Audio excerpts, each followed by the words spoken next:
Friends, welcome back to my channel. मैं हूं आपकी फ्रेंड वर्षा। फ्रेंड्स, आज की इस वीडियो में हम कॉमर्स से रिलेटेड कुछ इंपॉर्टेंट टर्मिनोलॉजी है और कुछ ऐसे वर्ड्स हैं जिनके हम मीनिंग के बारे में बात करेंगे कि इसका क्या मतलब होता है या फिर टर्मिनोलॉजी क्यों आई, इसका क्या पर्पस था। चलिए फ्रेंड्स, वीडियो को स्टार्ट करते हैं। Social marketing. सोशल मार्केटिंग वो मार्केटिंग कॉन्सेप्ट है जो कि ह्यूमन सर्विस के ऊपर डिपेंड होता है। इस मार्केटिंग के अंदर जो भी सोसाइटी होती है उसको सर्विस प्रोवाइड की जाती है जिससे कि वो बेटर से बेटर सेटिस्फैक्शन रिसीव कर सकें कंपनी के द्वारा। तो सोशल मार्केटिंग के थ्रू यहाँ पर ह्यूमन सर्विस प्रोवाइड की जाती है जिसे हम सोशल मार्केटिंग कहते हैं। नेक्स्ट आता है demarketing, a situation which may come as a result of temporary shortage by short term excess demand of a company's product. यानी कि फ्रेंड्स, डीमार्केटिंग वो सिचुएशन है जिसके अंदर कंपनी के प्रोडक्ट की इतनी डिमांड हो जाती है कि वहां पर क्या होता है, टेम्पररी शॉर्टेज आ जाता है उसको सप्लाई करने में। तो ये सिचुएशन को डीमार्केटिंग कहा जाता है। नेक्स्ट हम बात करते हैं रीमार्केटिंग की। रीमार्केटिंग बेसिकली ये क्रिएट की जाती है जब हम किसी भी कस्टमर को न्यू सेटिस्फेक्शन देते हैं। जब हम किसी भी कस्टमर को जो भी वो एक्सपेक्ट करता है उस सेटिस्फेक्शन के अलावा कुछ ऐसा सेटिस्फेक्शन कर देते हैं उसको उस प्रोडक्ट के थ्रू जो उसके बियॉन्ड लेवल होता है, तो वो हमारी रीमार्केटिंग कहलाती है। नेक्स्ट आता है over marketing, increase sales while neglecting quality control, production efficiency and cash flow management. यानी कि फ्रेंड्स, इस कॉन्सेप्ट के अंदर मार्केटिंग जब भी की जाती है तो वहाँ पर उसकी इंक्रीज इतनी कर दी जाती है सेल की वहाँ पे वो सारी चीजें जो कि एक प्रोडक्ट में होनी चाहिए उन सबको नेग्लेक्ट कर दिया जाता है। फिर चाहे वो उसकी क्वालिटी हो, फिर चाहे उसकी प्रोडक्ट एफिशिएंसी हो, कैश फ्लो मैनेजमेंट हो, इन सब चीज को नेग्लेक्ट करके वहाँ पे उसकी इंक्रीज सेल कर दी जाती है। तो उस कॉन्सेप्ट को हम ओवर मार्केटिंग कहते हैं। नेक्स्ट आता है मेटा मार्केटिंग। बेसिकली फ्रेंड्स, इस कॉन्सेप्ट को दिया था एजे कैली ने। ये फोकस करता है सभी scientific, social, ethical and managerial experiences of marketing. यानी कि फ्रेंड्स, मेटा मार्केटिंग के अंदर मार्केटिंग के मैनेजरियल एक्सपीरियंस, उसके साइंटिफिक, सोशल, एथिकल, इन सभी कॉन्सेप्ट पर ज़्यादा फोकस किया जाता है जिसको हम बोलते हैं मेटा मार्केटिंग। नेक्स्ट आता है हमारा customer delight. Customer delight is surprising a customer by exceeding his or her expectations, and its objective is to creating a positive emotional reaction. यानी कि फ्रेंड्स, कस्टमर डिलाइटमेंट में क्या होता है कि जो कस्टमर की एक्सपेक्टेशंस होती हैं उसको इंक्रीज कर दिया जाता है उसको कोई सरप्राइज प्रोवाइड करके। तो यहाँ पर क्या होता है कि एक पॉजिटिव इमोशनल रिएक्शन निकल कर आता है कस्टमर के माइंड में, क्योंकि कभी भी कोई भी ऐसी प्रोडक्ट होगा जिसमें हमने इतना एक्सपेक्ट नहीं किया है लेकिन वो हमारे एक्सपेक्टेशन से बहुत ज़्यादा हमें मिल जाता है। तो वहाँ पे क्या होगा, एक पॉजिटिव हमारे अंदर एक फीलिंग आएगी उस प्रोडक्ट को लेके, हम इमोशनल होने लगेंगे कि वाओ, हमने इतना एक्सपेक्ट नहीं किया था लेकिन हमें ये सारी चीजें प्रोवाइड की गई हैं कंपनी के द्वारा। तो ये हमारा कस्टमर डिलाइटमेंट कहलाता है। नेक्स्ट आता है routine response behaviour. Friends, routine response behaviour usually इस तरह की चीजें वहां पाई जाती हैं जहां फ्रिक्वेंटली परचेज होती है या फिर लो कॉस्ट यूनिट आइटम्स होते हैं। रूटीन रेस्पॉन्स बिहेवियर हम ज्यादातर वहीं करेंगे जहां पे हम ज्यादा से ज्यादा परचेजिंग करेंगे या फिर किसी भी यूनिट या कोई भी आइटम जो है उसकी कॉस्ट लो होगी। तो वो कॉन्सेप्ट हमारा रूटीन रेस्पॉन्स बिहेवियर कहलाता है। नेक्स्ट हमारा कॉन्सेप्ट आता है हेडोनिस्टिक। हेडोनिस्टिक कॉन्सेप्ट के अंदर ये बताया गया है कि जो भी परचेज है, जब हम किसी परचेज को करते हैं, किसी प्रोडक्ट को परचेज करते हैं तो वहां पर हमें हाई डिग्री ऑफ प्लेजर मिलता है। यानी कि कोई भी परचेज जो हमें प्रोवाइड कर रही है हाई डिग्री ऑफ प्लेजर, वो हमारा कॉन्सेप्ट कहलाता है हेडोनिस्टिक। नेक्स्ट आता है rational motive. Rational motive buying behaviour, ये डिफरेंट टाइप्स के बिहेवियर हैं जो कि हम बाइंग मोटिव्स में पढ़ेंगे। तो फ्रेंड्स, रैशनल मोटिव वो मोटिव होता है जिसके अंदर हम लॉजिकल रीजनिंग की बात करते हैं, कंसिडरेशन ऑफ इकोनॉमिक कॉन्सिक्वेंसेस की बात करते हैं। यानी कि फ्रेंड्स, हम कभी भी किसी प्रोडक्ट को परचेस करेंगे तो वहां पे हम रैशनल थिंकिंग रखेंगे, लॉजिकल रिलेशन रीजनिंग रखेंगे। जब भी हम किसी प्रोडक्ट को खरीदेंगे तो हम ये देखेंगे कि इसकी जो क्वालिटी है और इसका जो क्वांटिटी है वो उसकी प्राइस के अकॉर्डिंग है या नहीं, यानी कि या फिर हम जो भी प्राइस दे रहे हैं उसके बदले में हमें उतना सेटिस्फेक्शन मिलेगा या नहीं। तो ये सब चीजें क्या है, हम अपने माइंड में सोच रहे हैं, इसी को हम बोलते हैं लॉजिकल रीजनिंग। तो ये हमारा कहलाता है रैशनल मोटिव। नेक्स्ट आता है emotional motive. These motives are based on personal feelings. These motives include ego, prestige, love and affection, status and pride. Friends, ऐसे कोई भी फीलिंग या फिर ऐसा कोई भी मोटिव, जो भी हम किसी भी प्रोडक्ट को परचेस करते हैं तो हमारे अंदर ईगो, प्रेस्टीज या लव एंड अफेक्शन या फिर किसी स्टेटस को लेकर आता है, वो हमारा इमोशनल मोटिव कहलाता है। कोई भी ऐसा प्रोडक्ट फ्रेंड्स जिसको परचेस करने के बाद हमको ऐसा लगता है कि हाँ अब हमारा स्टेटस क्या है, वो स्टेटस का जो लेवल है वो इंक्रीज हो गया, तो हमारे इमोशनल मोटिव में कंसिडर किया जाता है। या फिर जिसको परचेस करने के बाद हम प्राइड फील करें, हमारे अंदर ईगो आ जाए, वो हमारे इमोशनल मोटिव के एग्जाम्पल्स होते हैं। नेक्स्ट आता है प्रोडक्ट मोटिव। प्रोडक्ट मोटिव ये रिजल्ट होता है directly from the needs of the customer, यानी कि प्रोडक्ट मोटिव वो मोटिव होता है जो डायरेक्टली बताता है किसी भी कस्टमर की नीड को, यानी कोई भी ऐसा प्रोडक्ट जिससे कस्टमर की नीड सेटिस्फाई हो रही है डायरेक्टली, वो हमारा प्रोडक्ट मोटिव है, यानी कि वो पूरी तरह से अपने कस्टमर को सेटिस्फाई कर रहा है। नेक्स्ट आता है impulsive customers, those who buy things without any thinking ही market and pick the product, यानी कि फ्रेंड्स वो कस्टमर जो कि बिना कुछ सोचे प्रोडक्ट परचेस कर लेते हैं, वो बस मार्केट गए और उन्होंने किसी प्रोडक्ट को पिक कर लिया, वो कस्टमर्स इम्पल्सिव कस्टमर्स कहलाते हैं। ठीक है फ्रेंड्स। नेक्स्ट है हमारा prime motive. These motives are arise directly from the customer needs and wants. It includes health, beauty, knowledge, relaxation and recognition. Friends ऐसी परचेज जिससे हमारी डायरेक्ट नीड और वांट जो है वो सेटिस्फाई हो रही हैं, वो हमारी प्राइमरी मोटिव के अंदर कंसिडर की जाती हैं। इसके अंदर health, beauty, knowledge, relaxation, recognition, इन सबको कंसिडर किया जाता है, क्योंकि ये डायरेक्टली हमारी किसी भी चीज को क्या कर रही हैं, सेटिस्फाई कर रही है। हमारी नीड है इन सब चीजों को परचेस करने की और डायरेक्टली उसको सेटिस्फाई कर रही है, तो ये प्राइमरी मोटिव का पार्ट है। नेक्स्ट आता है सेकेंडरी और सेलेक्टिव बाइंग मोटिव। सेकेंडरी और selective buying motive, it induce consumers to buy certain kinds of products. This include desire for convenience, dependability, durability, economic या फिर वर्सेटिलिटी, यानी कि फ्रेंड्स ऐसा बाइंग मोटिव जो कि कस्टमर के एक सर्टेन काइंड्स ऑफ प्रोडक्ट को बाय करने के बाद आती है, यानी कि ऐसे प्रोडक्ट जिससे हमारी डिपेंडेबिलिटी प्रेफर करती है, उस पर हम हमारी इकोनॉमी पे बेस्ड होते हैं, हमारी ड्यूरेबिलिटी पे बेस्ड होते हैं, कन्वीनियंस पे बेस्ड होते हैं, वो हमारे सेकेंडरी और सिलेक्टिव बाइंग मोटिव कहलाते हैं। क्योंकि ऐसे प्रोडक्ट क्या होते हैं, हम हमारी वांट और नीड से तो डायरेक्टली कंसर्न नहीं है, लेकिन यह करते हैं ये हमारी जो इकोनॉमी है, यानी कि हम अफोर्ड कर सकते हैं या नहीं, या फिर हम ये ड्यूरेबल प्रोडक्ट है या नहीं, इस पे बेस्ड होते हैं। तो इस तरह के प्रोडक्ट हमारे सेकेंडरी और सेलेक्टिव बाइंग मोटिव प्रोवाइड करते हैं। नेक्स्ट आता है patronage motive. Patronage motive, in this motive customer by product from a particular manufacturers और रिटेलर, यानी कि फ्रेंड्स ऐसे मोटिव जिसमें कस्टमर किसी प्रोडक्ट को परचेस करता है किसी पर्टिकुलर मैन्युफैक्चर और रिटेलर से, तो हमारा पैट्रोनेज मोटिव कहलाता है। क्योंकि वहाँ पे हमारे अंदर मोटिव क्या होता है कि हर बार हम इसी से खरीदते हैं, हर बार हम यहाँ से हमारा जो एक्सपीरियंस है वो सही है, हम किसी नए पर नहीं जा सकते, क्योंकि पता नहीं है कि अगर हम वहाँ से परचेस करें तो हमारा नीड वहाँ पे सेटिस्फाई हो या ना हो। तो इस तरह के मोटिव हमारे पैट्रोनेज मोटिव के अंदर आते हैं, क्योंकि हम यहाँ से हर बार खरीदते रहे हैं प्रोडक्ट, तो हमारा क्या है, हम इस पे ट्रस्ट कर सकते हैं, इस पे हम ज़्यादा रिलायबल हो सकते हैं, क्योंकि ये हमें हर बार सही प्रोडक्ट प्रोवाइड करता है। तो इस तरह के मोटिव हमारे पैट्रोनेज मोटिव कहलाते हैं।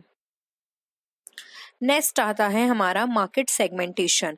It is a process of taking the total heterogeneous market for a product and dividing it into a several sub markets और segments, यानी कि फ्रेंड्स मार्केट सेगमेंट वो प्रोसेस होती है जिसके अंदर हेट्रोजीनियस मार्केट होता है। हमारा हेट्रोजीनियस मार्केट का मतलब डिफरेंट मार्केट होते हैं किसी भी प्रोडक्ट के लिए, और यहाँ पर क्या करते हैं, हम जो भी मार्केट होता है उसको सब मार्केट्स में डिवाइड कर देते हैं या फिर अलग सेगमेंट करते हैं कि ये मार्केट हमारा पर्टिकुलर इस प्रोडक्ट का है, ये मार्केट हमारा पर्टिकुलर इस प्रोडक्ट का है। तो इससे क्या होता है, एक लार्ज मार्केट को एक स्मॉल या सब मार्केट में उनको डिवाइड कर देना, वो हमारा कहलाता है मार्केट सेगमेंटेशन। नेक्स्ट आता है अनडिफरेंशिएटेड मार्केटिंग, जिसको हम मास मार्केटिंग भी बोलते हैं।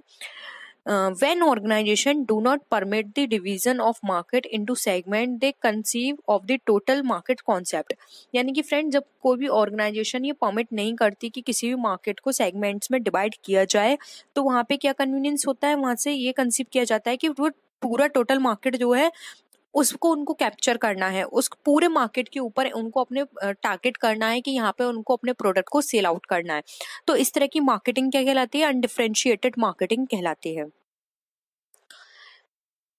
नेक्स्ट आता है differentiated marketing. It is a market coverage strategy in which the company goes for proper market segmentation as depicted by its analysis of the total market. यानी कि फ्रेंड्स, अभी हमने पढ़ा था अनडिफरेंशिएटेड मार्केटिंग, ठीक है। वहां पर क्या होता है, पूरे मार्केट पर को टारगेट किया जाता है कि यहाँ पर हमें अपने प्रोडक्ट को सोल्ड करना है। जबकि डिफरेंशिएटेड मार्केटिंग में क्या होता है कि पूरे मार्केट की एनालाइज तो वो करते हैं, टोटल मार्केट एनालिस करते हैं, लेकिन उसके बाद एक प्रॉपर सेगमेंट वो क्या कर लेते हैं, डिसाइड कर लेते हैं अपने प्रोडक्ट को सेल करने के लिए। तो वो कहलाता है डिफरेंशिएटेड मार्केटिंग। वो वहीं पर मार्केटिंग करेंगे, वहीं पे अपने प्रोडक्ट को सेल करेंगे। नेक्स्ट आता है कॉन्सेंट्रेटेड मार्केटिंग।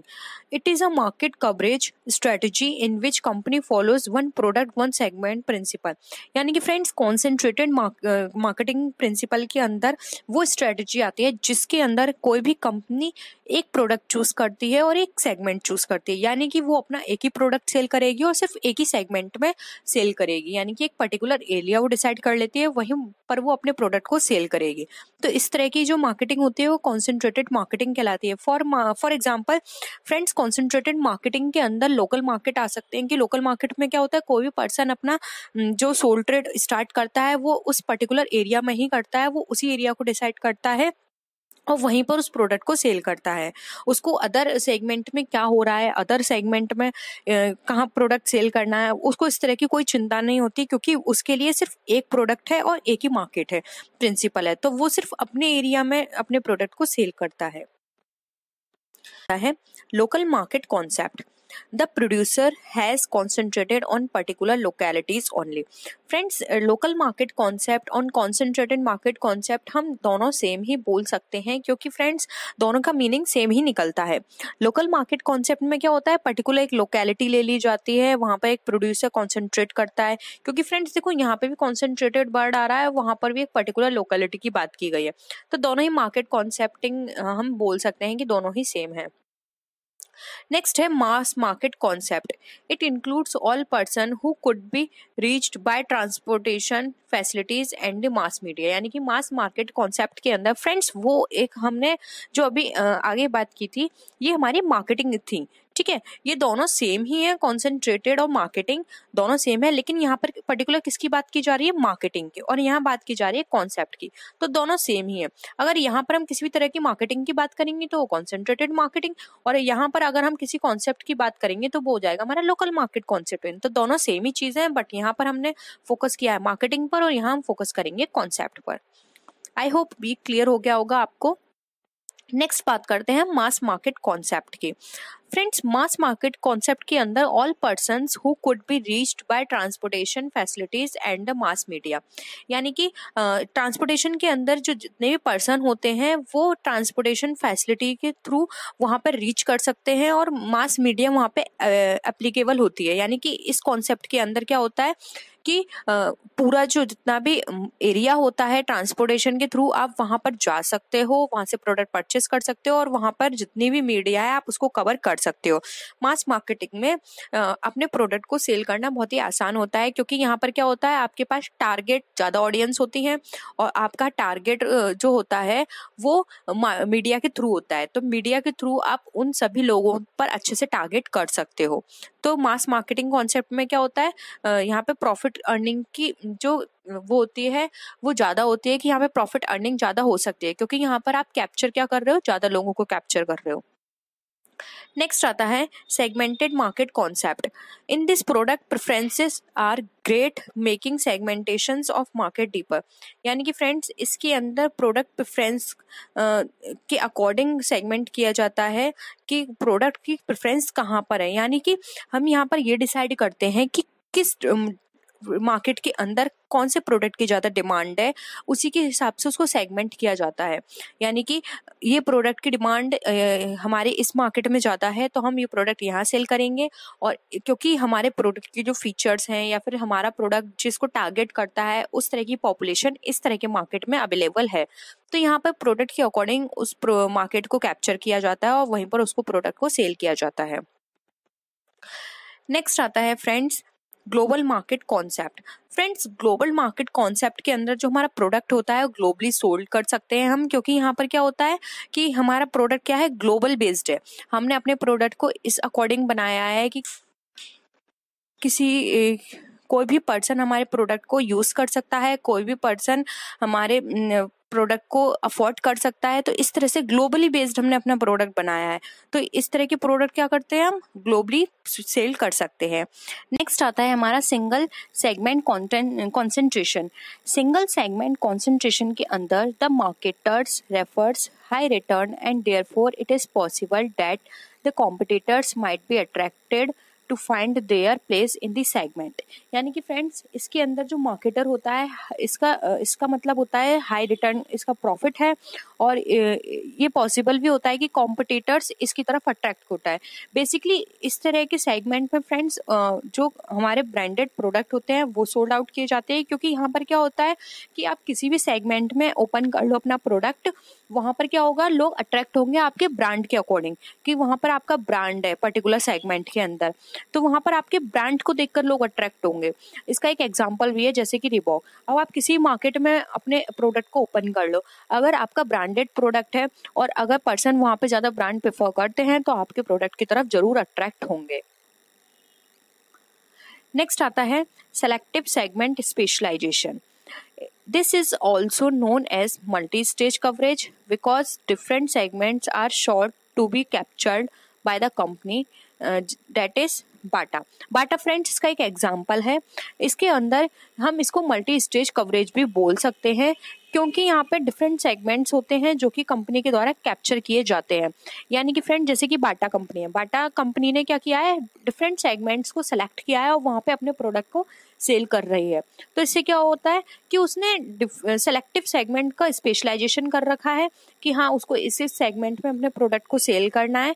इससे क्या हो गया, उन्होंने मार्केट को भी अपने कैप्चर कर लिया, और वहां पर क्या हुआ, उन्होंने कैप्चर करने के बाद अपने प्रोडक्ट को वो इजिली सेल भी कर सकती हैं। अब नेक्स्ट आता है हमारा core product. Core product friends, इसके अंदर कोर प्रोडक्ट की अगर हम बात करते हैं तो यहाँ पे फंडामेंटल बेनिफिट्स और सर्विसेज की बात की जाती है, क्योंकि फ्रेंड्स कोर प्रोडक्ट में हम यही बात करते हैं कि जब तक हमारी जो बेसिक चीजें हैं वो उस प्रोडक्ट के अंदर इंक्लूड नहीं होंगी तब तक उस प्रोडक्ट का होना बेकार है। जैसे कि फ्रेंड्स इसमें एक एग्जांपल भी है, rest and sleep is the core benefit in case of hotel. यानी कि फ्रेंड्स, अगर आप होटल में गए हो तो वहां पे अगर आपको रेस्ट नहीं मिल रहा, आप वहां पे अच्छे से सो नहीं पा रहे हो किसी भी होटल में के रूम में, तो वहां पर क्या है, कोर प्रोडक्ट वहां पे है ही नहीं, क्योंकि आप वहां पर रेस्ट करोगे, थोड़ा आप वहां पर फ्रेश होगे, क्योंकि हर कोई कहीं भी घूमने जाता है, होटल बुक करता है, तो वो वहां पे ये सब चीज चाहता है कि हम वहां पे आराम कर पाए या फिर पूरी तरह से हमें वहां पे रेस्ट मिले। ठीक है, तो ये इसका कोर प्रोडक्ट है। नेक्स्ट आता है हमारा basic product. It means the physical dimension of a product. यानी कि बेसिक प्रोडक्ट वो प्रोडक्ट होते हैं, जैसे कि फॉर एग्जांपल ऊपर हमने होटल की बात की, तो आपने सर्विस ली, आप पे कर रहे हो किसी भी सर्विस के लिए और वो सर्विस आपको नहीं मिल रही है, आपने होटल बुक किया लेकिन आपको होटल में रूम नहीं मिला, तो ये क्या है, बेसिक प्रोडक्ट था। आपने रूम के पैसे दे दिए लेकिन आपको रूम नहीं मिला, तो ये क्या है, बेसिक प्रोडक्ट का एग्जांपल है। तो यहाँ पर बेसिक प्रोडक्ट क्या है, जिस चीज के लिए आप डायरेक्टली पे कर रहे हो, जिस भी सर्विस या गुड के लिए, वो आपको ना मिले, वो बेसिक प्रोडक्ट कहलाते हैं। Expected product. It means a set of attribute and condition that buyer normally expect when they buy the product. Friends, expected product वो प्रोडक्ट कहलाते हैं जो भी आप जब भी किसी भी प्रोडक्ट या किसी भी सर्विस को लेते हो तो वहां पर आप एक्सपेक्ट करते हो। फॉर एग्जाम्पल, जैसे कि अभी हमने ऊपर बात की थी अपने एक एग्जाम्पल की, तो उसी एग्जाम्पल हम बात करते हैं। जैसे कि आपने कहीं भी होटल बुक किया है तो वहां पर जो एक्सपेक्टेड प्रोडक्ट है वो क्या होंगे, जैसे कि बाथरूम में टॉवल का होना। अब बाथरूम में टॉवल नहीं है तो ये क्या है, एक एक्सपेक्टेड प्रोडक्ट था कि टॉवल तो होगा, लेकिन वहां पे टॉवल नहीं है, तो ये क्या है, एक्सपेक्टेड प्रोडक्ट का एक एग्जांपल है कि ये सब चीजें तो वो एक नॉर्मल है जो होनी ही चाहिए। तो ये एग्जांपल था हमारा एक्सपेक्टेड प्रोडक्ट का। नेक्स्ट है हमारा augmented product. Augmented product it means something beyond the customers expectation. अभी हम इसी एग्जांपल को अपने कंटिन्यू करते हैं। फ्रेंड्स, जैसे कि आपने रूम में एंटर किया और आपने देखा कि आपके बेड पर एक बहुत बड़ा सा बुके रखा हुआ है और एक कार्ड रखा हुआ है, वेलकम कार्ड। तो ये क्या है, ऑगमेंटेड प्रोडक्ट है। आपने ये एक्सपेक्ट नहीं किया था, लेकिन ये क्या था, आपकी एक्सपेक्टेशन से बियॉन्ड था। उन लोगों ने आपको वेलकम किया एक बुके और एक कार्ड के साथ। तो ये क्या है, ये ऑगमेंटेड प्रोडक्ट है जो कि होटल की तरफ से, होटल मैनेजर की तरफ से आपको दिए गए हैं। नेक्स्ट है potential product. The last level of the product is the potential part that might change the structure and character of the industry. Friends, potential product वो प्रोडक्ट होते हैं जिसके अंदर ये, इसमें जो भी स्ट्रक्चर होता है किसी प्रोडक्ट या सर्विस का, उसको चेंज किया जा सकता है। ये अनएक्सपेक्टेड चेंज होते हैं, ये इंटेंजिबल भी हो सकते हैं, टेंजिबल भी हो सकते हैं। यानी कि फ्रेंड्स, इससे आपके सेटिस्फेक्शन पे कोई फर्क नहीं पड़ा पोटेंशियल प्रोडक्ट के, लेकिन ये क्या था, इसके स्ट्रक्चर में चेंज कर दिया।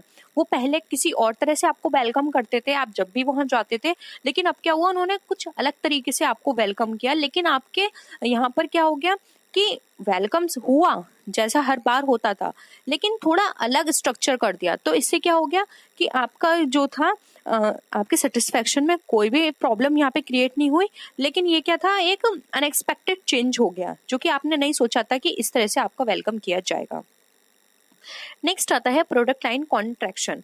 This is also known as contraction of product mix. It is a method by which a fat long product line is thinned out. It is also termed as simplification. यानी कि friends, product line contraction को हम contraction of product mix भी बोलते हैं, और एक method है जिसके अंदर कोई भी फैट और लॉन्ग प्रोडक्ट लाइन को थिन कर दिया जाता है। इसको हम सिंप्लीफिकेशन के नाम से भी जानते हैं। यानी कि ऐसी कोई भी प्रोडक्ट लाइन जो फैट या फिर प्रोडक्ट लाइन लॉन्ग थी, उसको इन्होंने क्या किया, उसको छोटा कर दिया उस प्रोडक्ट लाइन को। तो ये हमारे हो जाता है सिंप्लीफिकेशन। नेक्स्ट आता है product line expansion. Product line expansion के अंदर फ्रेंड्स, यहाँ पे ब्रेथ और डेप्थ दोनों प्रोडक्ट लाइन की क्या कर दी जाती हैं, एक्सपेंड कर दी जाती हैं। यानी कि कोई भी प्रोडक्ट लाइन है उसको, उसके प्रोडक्शन को बढ़ा दिया इन्होंने, ब्रेथ से भी एंड डेप्थ से भी।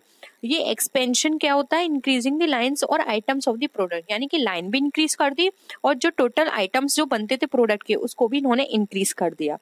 और बेसिकली ये हमारा बताता है डाइवर्सिफिकेशन, यानी कि डाइवर्सिफाई कर दिया अपने प्रोडक्शन को। यहाँ पर उन्होंने अपनी लाइन भी इंक्रीज कर दी और जो नंबर ऑफ प्रोडक्ट्स जो बनते थे उनको भी उन्होंने इंक्रीज कर दिया। तो वो हमारा कहलाता है प्रोडक्ट लाइन एक्सपेंशन। नेक्स्ट आता है हमारा ISI मार्क, जिसको हम नॉर्मली जानते हैं इंडियन स्टैंडर्ड इंस्टीट्यूट के नाम से। ये एक सर्टिफिकेशन मार्क है जो कि इंडस्ट्रियल प्रोडक्ट जो होते हैं उनके लिए होता है इंडिया के अंदर, और ये डेवलप किया था BIS ने, जिसको हम ब्यूरो ऑफ इंडियन स्टैंडर्ड भी बोलते हैं, और ये स्टार्ट किया गया था 1986। यानी कि फ्रेंड्स, कोई भी ऐसा प्रोडक्ट, इंडस्ट्रियल प्रोडक्ट जो कि इंडिया के अंदर बन रहा है, तो उसके अंदर ISI मार्क वहाँ पे मार्क किया जाता है, जिसका फुल फॉर्म होता है इंडियन स्टैंडर्ड इंस्टीट्यूट, और ये स्टार्ट किया था BIS ने 1986 में। फ्रेंड्स, 1986 में हमारा एक एक्ट भी आया था जो कि बहुत ही इंपॉर्टेंट है, वो है कंज्यूमर प्रोटेक्शन एक्ट 1986। नेक्स्ट आता है हमारा FPO, जिसकी फुल फॉर्म होती है food processing order. It is a certification mark mandatory on the processed fruit products sold such as packaged food, beverages, fruit jams, crushes and squash. तो mark normally जो भी हम पैक्ड फ्रूट बिवरेज लेते हैं या फिर किसी भी तरह का फ्रूट जैम लेते हैं, तो वहाँ पर ये मेंशन किया जाता है फूड कंपनी के द्वारा अपने फूड प्रोडक्ट पे, और ये मैंडेटरी होता है क्योंकि ये बताता है कि फूड सर्टिफाइड है और फूड में किसी भी तरह का कोई भी हार्मफुल इंग्रेडिएंट ऐड नहीं किया गया है। ये उसकी रिलायबिलिटी को बताता है, तो इसको हम वहाँ पर मार्क करते हैं। नेक्स्ट आता है हमारा AG मार्क। ये सर्टिफिकेशन मार्क होता है जो कि एग्रीकल्चर प्रोडक्ट पे यूज किया जाता है। ये सारे मार्क फ्रेंड्स इंडिया के अंदर होते हैं। ये अप्रूव्ड होता है, अप्रूव्ड किया गया है directorate of marketing and inspection के द्वारा। तो friends, AG mark agriculture product पे होता है और ये अप्रूव्ड किया गया है directorate of marketing and inspection के द्वारा। नेक्स्ट आता है हमारा इको मार्क। इको मार्क एक सर्टिफिकेशन मार्क है जो कि इशू करता है अगेन BIS किसी प्रोडक्ट को बनाने के लिए, और इसका एम होता है least impact on the ecosystem.